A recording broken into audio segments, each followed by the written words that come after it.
Hello viewers, welcome to AAVA Lifestyle Anushya's Cooking Channel. எல்லாரும் எப்படி இருக்கீங்க? எல்லாரும் ஹெல்தியா ஹாப்பியா இருங்க.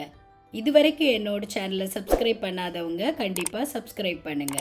அப்படியே பக்கத்துல இருக்கிற பெல் ஐகானை கிளிக் பண்ணுங்க. அப்பதான் நான் வீடியோ போட்ட உடனே உங்களுக்கு நோட்டிஃபிகேஷன் வரும்.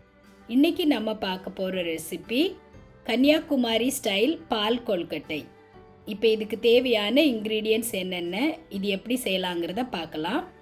இந்த பால் கொல்கட்டை நான் தேங்காய் பாலில் தான் செய்ய போகிறேன். ஒரு பாதி அளவு தேங்காவோட ரெண்டாவது மூணாவது பால் நான் எடுத்து வச்சுருக்கேன். இப்போ இதுக்கு தேவையான மற்ற இன்க்ரீடியன்ட்ஸ் என்னென்னு பார்த்துடலாம். இந்த தேங்காய் பாலோட முதல் பாலை தனியாக எடுத்து வச்சுருக்கேன். 1/2 பவுல் அளவு துருவின தேங்காய் எடுத்திருக்கேன். 1/2 டீஸ்பூன் ஏலக்காய் பொடி எடுத்திருக்கேன். ஒரு சிட்டிகை உப்பு எடுத்திருக்கேன். 300 கிராம் அரிசி மாவு எடுத்திருக்கேன். 200 கிராம் சுகர் எடுத்திருக்கேன். இப்போ நாம் எடுத்து வச்சுருந்த அந்த தேங்காய் பாலை சூடு பண்ண வச்சிடலாம். நாம் எடுத்து வச்சுருந்த அந்த மாவை எடுத்துக்கலாம்.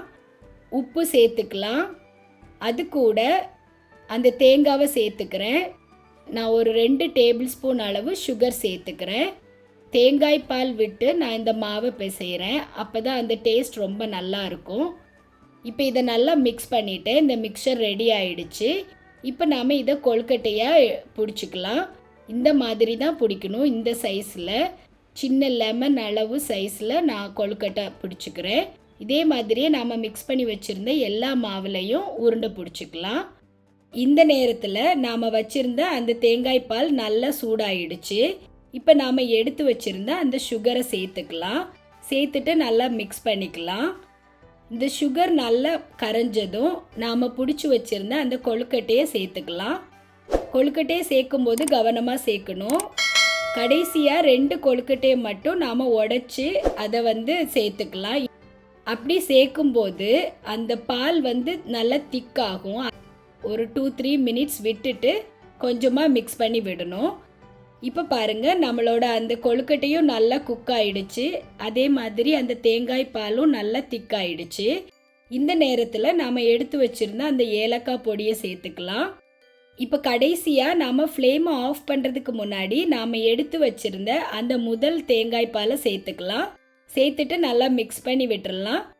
இப்போ பாருங்கள், நம்மளோட இந்த கொழுக்கட்டை சூப்பராக ரெடி ஆகிடுச்சு. ஃப்ளேமை ஆஃப் பண்ணி எடுத்துடலாம்.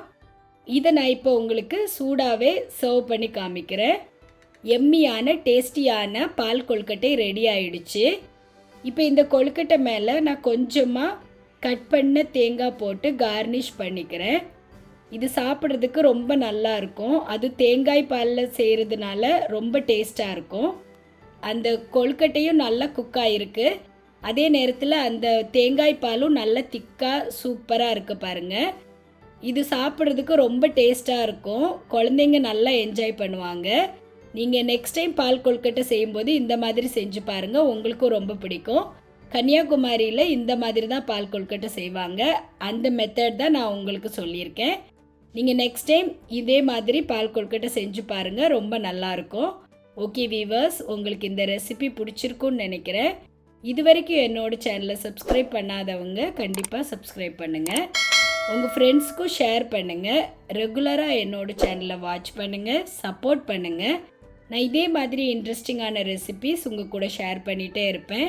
இந்த ரெசிபி பிடிச்சிருந்தா லைக் பண்ணுங்கள், ஷேர் பண்ணுங்கள். உங்கள் கமெண்ட்ஸ் எல்லாம் கமெண்ட் பாக்ஸில் போடுங்க. நான் நெக்ஸ்ட் ரெசிபியோடு உங்களை மீட் பண்ணுறேன். பாய்.